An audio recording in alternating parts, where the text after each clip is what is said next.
phẩm part sẽ removal càng is đơn giản even hơn easier nhờ công nghệ with tháo quick nhanh. release technology.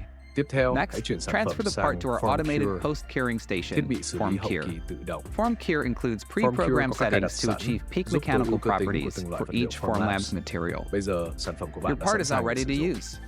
Nếu muốn, Optionally, bạn có thể you can trải sand, nhám, sơn paint, phủ and hoặc coat xi mạ or để nâng cấp electroplate sản your phẩm parts lên to một take tầm them cao to the mới. next level. Dù No bạn matter là ai who you và đang are muốn sáng or tạo what điều you gì, want to create, Form 4 đều Form mang 4 lại tốc delivers độ the và speed and hiệu suất vượt performance you trội. need. With the Với quy trình workflow làm so việc đơn easy, giản đến you mức can get bạn có started thể bắt right đầu away. ngay lập tức. Learn more and buy now at formlabs.com.